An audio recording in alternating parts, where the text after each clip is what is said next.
All right, so I made it to the California studio, and I'll show you. I got the pottery wheels in the van over here, and I'm going to put it over here somewhere. But this is the California location. There's just the kiln in the yard there, and then I'm going to put my wheel in here somewhere. I'm just going to put it in this shed. But the thing is, this shed actually leaks clear because there's a piece of greenware there, and you can see it got wet and it came apart. And it's kind of like just a little exercise to show you how thick and or thin it was. Let's see. I'm going to try to get this outside without it falling all the way apart, and then we'll look at it just for a study. Okay, so this is a study of a fallen piece. I mean, it got rained on by a steady drip of water here. And so, yeah, there we go. That's the thickness of the bottom, and the thickness of the wall is pretty much, let's say that's 2 millimeters, maybe 3 at the most. And the bottom is, the thickness of the bottom, that is about 5 millimeters, 6 millimeters, a little more than a half a centimeter at the very bottom. So that's it. And you can tell right here, the drip of water barely started to cut this part, but it cut all the rest here, and it just, knocked out that piece. So it's an unusable piece, or I could fire it for sculpture or something, but it's basically just it has become a study on a profile study, because you can see the profile of the wall easily because it's broken. So let's see, we're going to roll it on its side, and we're going to see how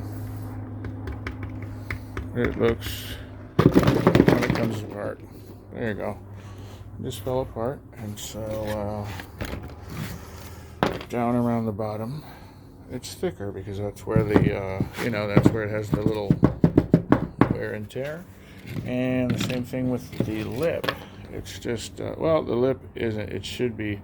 I usually leave the lip a little bit thicker, but this one is not. This one is actually not thicker. It's about the same as the wall. And the shoulder in this case is a little thicker. But, so yeah, it's got some unusual traits to it there. But as you see, there are no finger marks on the inside because I use ribs on the inside and outside. If you look very closely, you can see no finger marks. And it is smoother on the inside than it is on the outside because I expanded it. It was like a cylinder, and then I bowled it out from the inside with an inside rib. And that's the mark of inside ribs. You can see very faint strata, but no actual finger marks. And the thickness is like between 2 and 3 millimeters. I'm trying to get a super close up, but there's so much other stuff there that it won't do it. Let's see, let's go as close as we can. Entirely as close as we can. Come on, god dang it. Anyway, you can't do it. Anyway, it's 3 millimeters. Alright, so that's it. That's what we got in there. And then, so we got some stuff just hanging around. I'm going to go ahead and paint on some of those.